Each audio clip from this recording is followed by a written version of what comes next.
And I do appreciate everybody coming this afternoon. You know, first I want to tell Army we're standing with them. They lost their cornerback, Brandon Jackson. We stood with you after the game. We're standing with you now, Coach Murphy. Our thoughts and prayers are completely with you in West Point. What a tragedy. You know, we went and had a hard-fought football game. Saturday came up on the short end. Was really pleased, especially with the second half effort of how we played defensively. Limited Army to 147 total yards of offense. Actually, they only had one drive for 7 points. The other field goal was after a block punt. But we have a lot of young men defensively stepping up, making plays. Sophomore Carl Thompson had 10 tackles. Blaine Pageant, who's here with us today, defensive end, had 9 tackles. Grayson Shines had 7, and 3 of them were for loss. So, you know, I think we're getting better every snap over there. We will also this week, defensively, Tabori McGaskey will return, and JT Blassingame, 2 seniors that did not play last week. They had some injuries and were pulled from the lineup right before game time, but they've been cleared to play, which is good news for us. Offensively, we're really struggling. You know, and I think it's one where we have young men trying so hard that we're making way too many mistakes, and we have got to find a way where they get their confidence back, they get their trust back. It's not effort, but we have receivers running routes that are off their landmarks. We have running backs that are supposed to be out in a route that are staying in to protect. You know, it's amazing. You have to do your responsibility, and then you can go help somebody, but you can't go help somebody first. And so we've got to get it back where everybody's doing their 111. And that's what I mean. They're playing extremely hard, but we can't have those types of where a running back's supposed to release and he stays in to protect, and Tyler Staling expects the safety to have to drop down to cover the running back, and instead the safety's able to backpedal and get in the throwing lane. You know, we have got to get that where these young men are confident in performing. You know, it's just every rep, somebody's making a mistake. It may be a running back this play, O-line the next play, quarterback, receiver. Just got to keep working hard over there. And I think, you know, we have the talent to do it. We've just got to continue to coach them hard and get them to practice hard, get them to be more consistent in what we do in practice. Last Tuesday was very inconsistent. Wednesday was great. Thursday was inconsistent. Friday was great. And we've got to get to where every day we practice out here it's great. And it just can't be about effort. It's got to be about fundamentals, technique, and effort, trust. And I think we will rally that. We will rally that back, get it going. Jack Fox, we had a punt block, first punt block we've had, I believe in 8 years. Once again, it's a matter of trust. The young man's responsible for a 5, but he scoots out to help the guy that's responsible for number 3 because he thought he saw him need some help. So instead of doing his job, he's trying to go help. And we got to do our 111, then we can go help. But you can't do it early until you do your assignment. Jack Fox had another incredible punting the football. You know, for a sophomore, he's really amazing. He's one of the best I've seen. Baylor's coming into town. Wow, what a great football team they are. The road looks like it's really stabilized them. They got Seth Rogers, the quarterback back, who's performing like you'd expect him to. And they did graduate, you know, a bunch of key offensive line, but who they replaced them with, they look just like they did a year ago. They're big, they're physical. The receivers are extremely fast. The running backs are back. They're performing at a high level offensively, and defensively, Phil Bennett's got them performing well over there too. He says they have 5 returning starters, but they have a lot of key components. They have a lot of guys that played a lot of reps last year. So they're playing well. We're excited they're coming to town, you know, and we just need to worry about us. We have to keep improving Rice. You know, every snap we take, we just got to keep improving, keep these young men believing that we'll get this thing going how we need to. David, does it seem like Baylor had missed a beat? Excuse me? Does it seem like Baylor hasn't missed a beat? No, sir. I mean, it looks just like whatever video you put on looks just like last year's or the Northwestern State or SMU this year. They're very extremely extremely athletic at all positions. How tough is it for your team to be taking them on at this juncture of the season, 3 weeks in? I think we have some incredible young men who are doing their absolute best. Their work, it's not effort. If it was effort, I'd really be concerned. But I think we have a football team that'll be exciting. Like I said, right now we're just trying to get better every day, get better every rep, and stay in the fight. We got to keep competing. We got to keep getting better. And this is an opportunity for us to get better.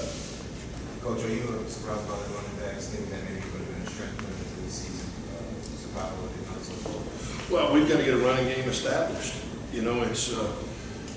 It's at point of attack. We're not getting the movement in the offensive line we need to get. So a lot of what you see just is really not the running back, but the fact we're not getting movement on people up front. We've got to start creating some seams up there to help them. It's like you even talk about with Tyler State. What he sees in practice is what he needs to see on Saturday. People running precise routes, where we trusted each other. And I think once we get that, we're going to be fine. We'll win our share football games. We've been through hard times here. We know you just keep I'm not working. sure what you said there. David, from a schematic standpoint, has anything changed with Baylor from what you can tell? No. When Coach Bennett wants to blitz, he brings the house. It all looks exactly like it did a year ago with Seth Rogers back at quarterback. Coach, I know you guys try to focus on preventing the big play on defense, but what do you change specifically in Baylor, considering that their offense? It's all got to work together, Adam, and that's where defensively, we can't, like against Western Kentucky, we get a pass rush, so you let DBs get stretched and get separation. There's got to be pressure.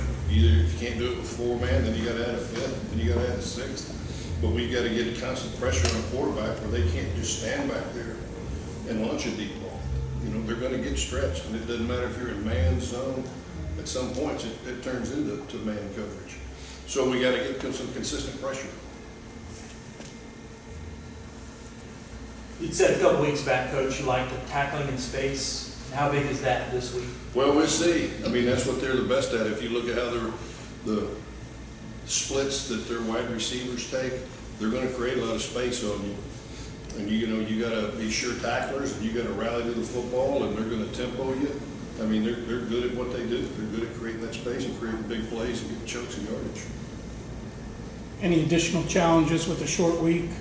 Well, of course, I guess we got home probably about 10 o'clock Saturday, and you're just back in the office, and you look at your calendar, and Sunday was, a Monday, and you just stay up here and get it done.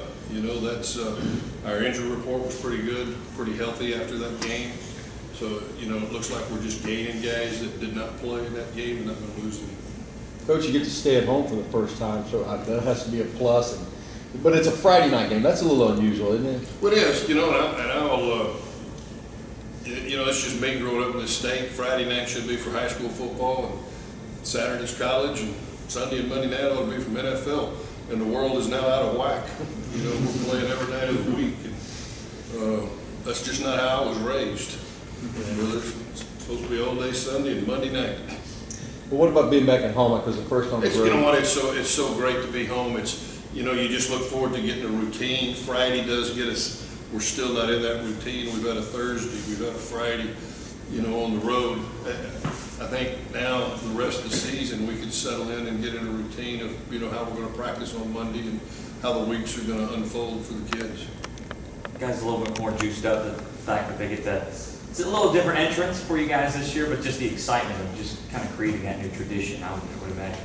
It is. Like I said, our guys are looking forward to playing. That's the one thing that is you're going to get your best out of these guys if it's Friday night or Saturday night or Thursday night. We're going to take the field. We're going to compete. You mentioned the effort level on offense being encouraging. Aside from that, what are some encouraging signs for you offensively that you feel and give you some optimism of, given the mental mistake? Just some of the plays that if we will do what they're coached to do that are there for us, there's been a lot of opportunity. Like Connor Sella had that big, touchdown reception of 64 yards. And, on that play, everybody did exactly where they were supposed to be by landmark. and then, and then it works. So you see a lot of good signs out there of where we're going to be able to create a lot of points and a lot of offense. You gotta remember too, this is the first, we've changed structurally, offensively, everything we've done, so there is a little learning curve going on here also. David, I asked this question earlier, but maybe I didn't word it right. How tough is it having to play a non-conference game in this situation against a ranked opponent, very good on both sides of the ball, after coming off a couple of losses, that kind of thing? Well, you know what, that's where, at 18 to 22 years old, these guys are pretty sure they're gonna take over the world. That's what they do. They have short memories. By Monday, it's flushed, and it's all about who you're playing next. It doesn't matter if you're 2-0 or 0-2. We got to go out there and compete. And tough times don't last. Tough teams do. We've been tough. We've been tough in the past. We'll continue to be tough. You talked about that you've been through these sort of things before here at Rice. How much that helped your program, knowing that you've been down this road before? Well, it's a road you don't like to go down, but it's one we're in right now. And these guys know, the lessons of life. Just keep working. Through these tough times, the only way to do it is as a team. The only way extreme dreams even happen are when teams work together. And that's my job, to get everybody on the same page and get this team functioning at a higher level. Connor, you want to go first? Sure. Our tight end, Connor Sullivan.